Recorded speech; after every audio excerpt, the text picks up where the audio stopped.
Come up on tonight's Talk Gnosis. Not another Gnostic movie.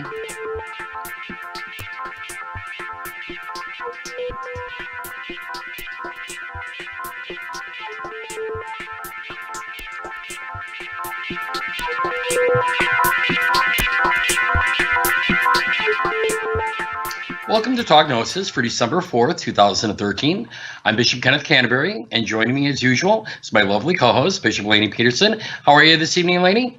I am wonderful, Bishop Ken. How are you tonight? I'm doing really well. Great. Well, you know, we are going to be continuing the whole entire series of Gnosis and cinema, which always seems to be kind of a fan favorite. And tonight we're going to be discussing The Truman Show. And I don't know about you, that's always been one of my favorite movies, and even more so once I started kind of putting the pieces together and what was kind of materializing in front of my eyes. Absolutely. This was a movie that I saw, it was quite some time ago. What was it, 98 that it came out? Yeah, it's something been a along while. those lines. Yeah. And I, as an adopted person, someone who was adopted at birth, and I don't want to give too much away at this point, but it was a very profound experience because of Truman's situation.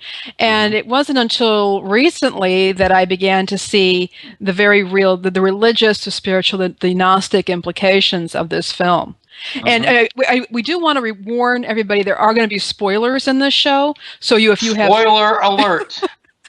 If you have not yet seen the movie and you don't want to know about the ending or anything else about the film, turn this off now and go watch the movie, and then you can come on back and listen to the discussion.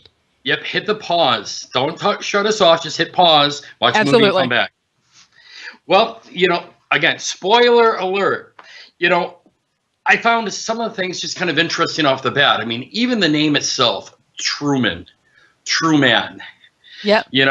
That in itself gives a little bit of a clue. I mean, the name Truman or Truman, can be taken so many different ways, from kind of that primordial man, even if we kind of look into the areas of kind of Norse mythology and Norse religions, being true, being that true man. There's a whole entire play on words that's going on, even with the title, that I think immediately for those who are looking for kind of esoteric connections, you're saying, there's something unique about this. And for me, I mean, it kind of starts right from the very beginning, kind of its uniqueness.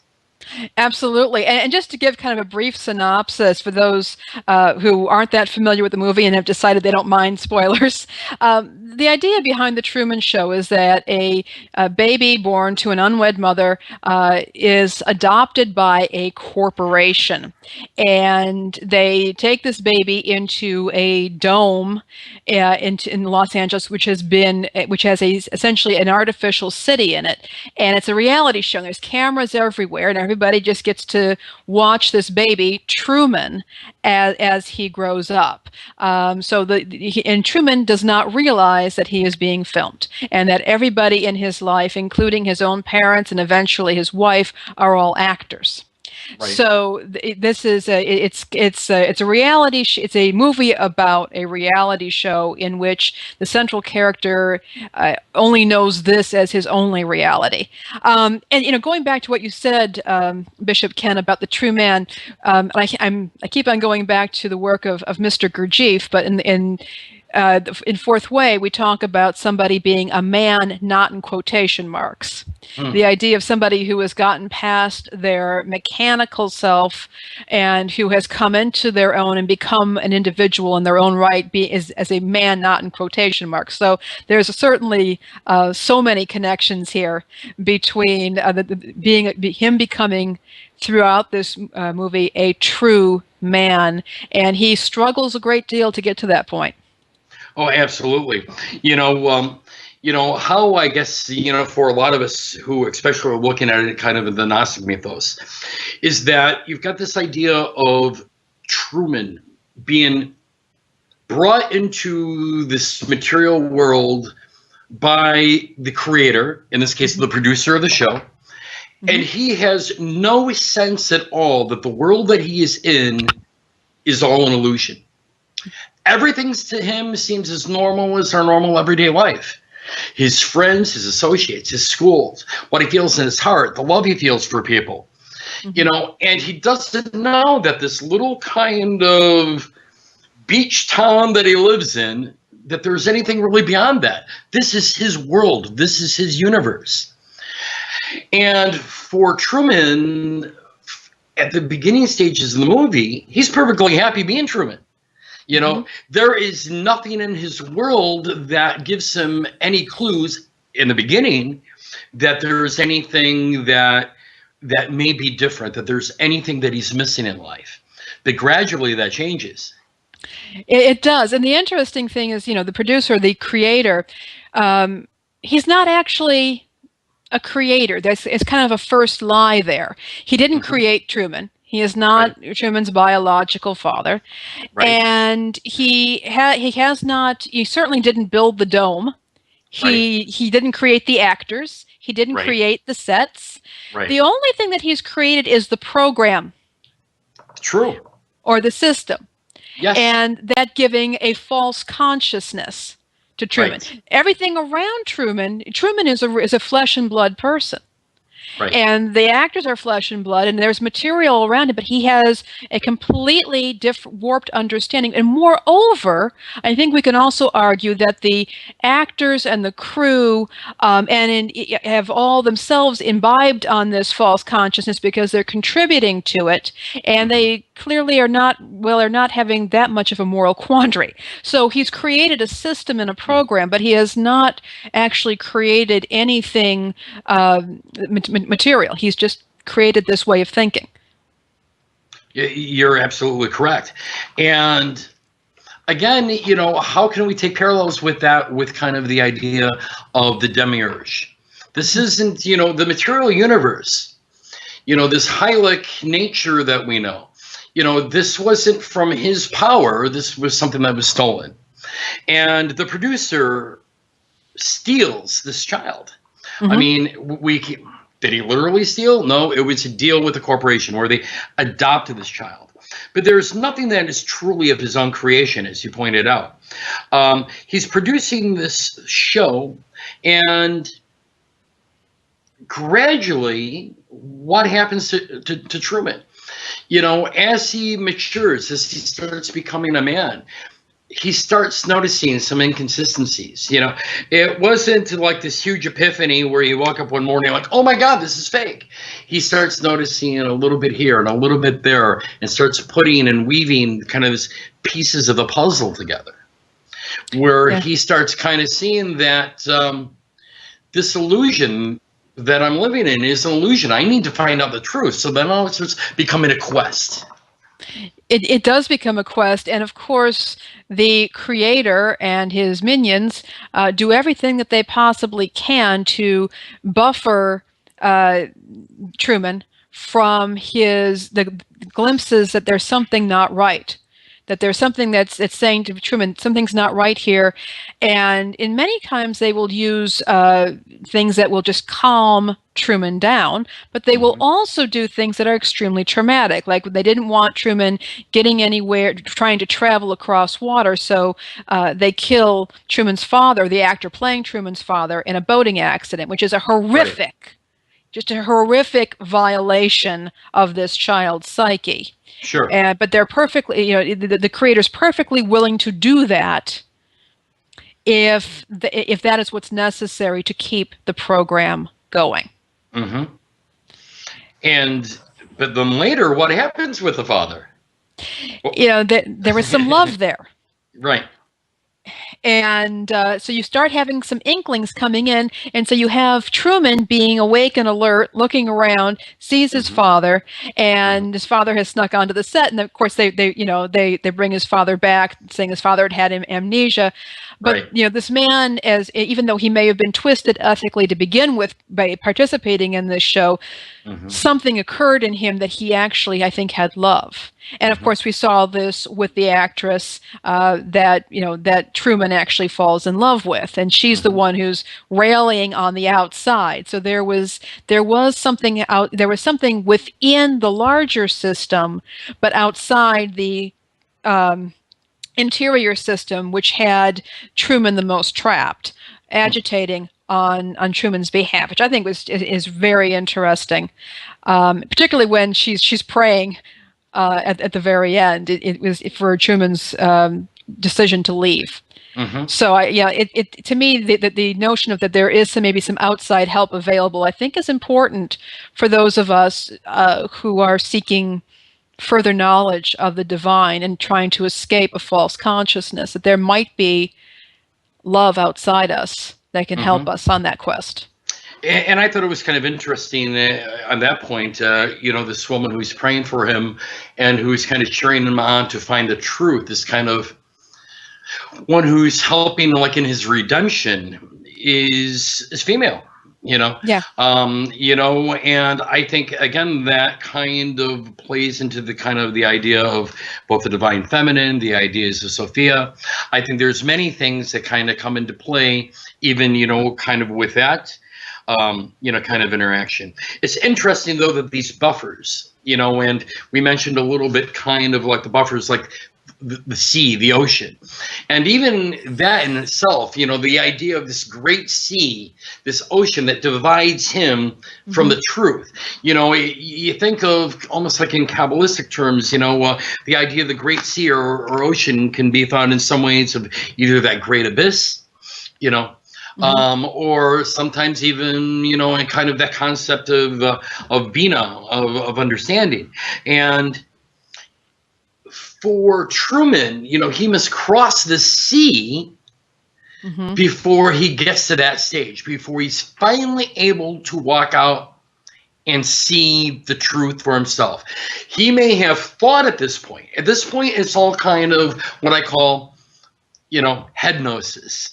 Yeah. It's not experience gnosis. It's ideas that's in his head. I think this is true. I'm getting these ideas that are putting together. But it's not till he takes that step out that he actually experiences that gnosis. And he's got to cross this great sea to be able to do that. But all of these things are kind of a buildup where it is from all of these experiences together that makes him take that journey, makes him cross the sea, makes him finally believe enough in himself that I believe in myself that this is what is true, and I have to do what is true for my nature, and does that. And at the end, nobody can really deny him that. And all of the audience who's watching, millions of viewers throughout the world, highest ratings on their TV show. Everybody in the world wanted him to do that. Everybody was praying for Truman to make that great cross, open up the door, and kind of walk into the truth for him.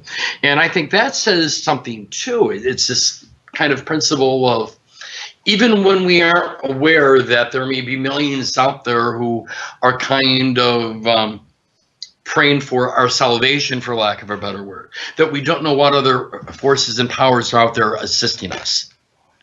That is very true, and as I said, there were things from outside, and I think that's an important aspect of this show.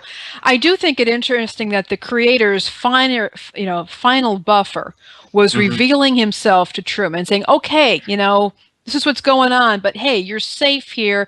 But here, we're meeting each other here," and I think that so often people might, in fact, have a very real.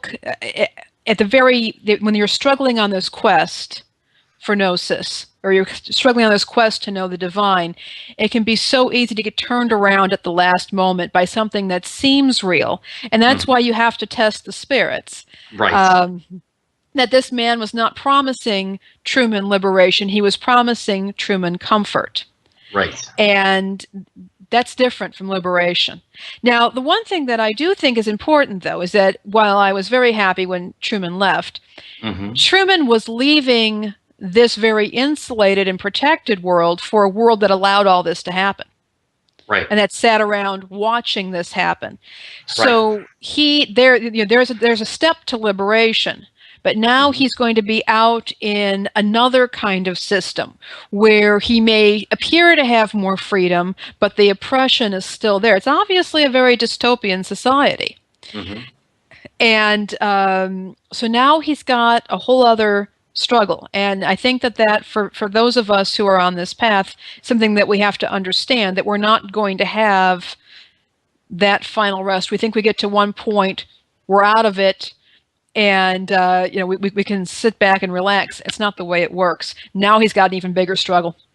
Right. And that's, one of the things that I've always kind of pointed out to students kind of in the past, and in the future, present, is that it's a continuous journey. It's not that we get to this kind of point of enlightenment. It's, the angels are singing and the bright lights are surrounding us. It is this constant journey of self-discovery, this constant journey of learning new things, of experiencing new things, of letting that divine, kind of work within us, but not necessarily you're walking through the store and everything's going to change.